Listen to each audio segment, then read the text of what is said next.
Hello, lovelies. Welcome back to the Listening Corner, a quiet corner for stories that matters. So this is a continuation of our first story. I often get asked how we survived after my father died. The truth is, we survived just because one woman has refused to give up. When I was 11 years old, I thought my mother was just trying to feed us. Today, as an adult, I realized she was carrying an impossible burden, and somehow she still found the strength to smile. After my father had passed, our lives changed overnight. We belonged to a large polygamous family, but when it was time to share what we had worked for, everything became complicated. Like documents disappearing, properties becoming the center of disagreements. My mother fought for what she believed belonged to her children.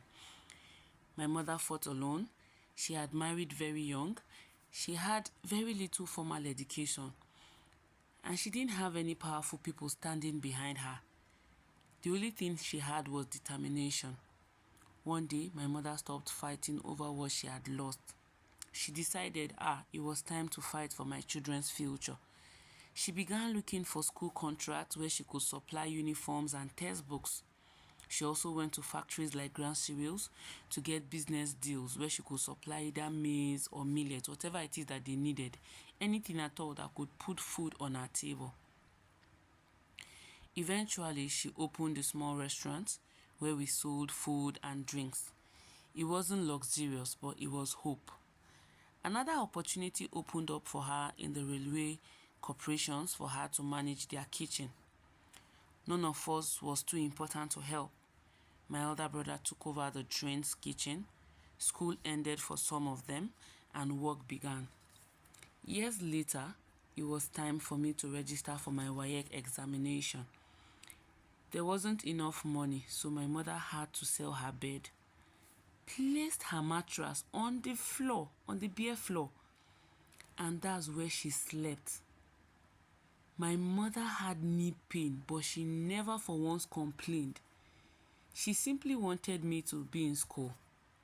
As a child, I thought my mother was simply doing what other mothers do. But as an adult, I know she was performing miracles with almost nothing.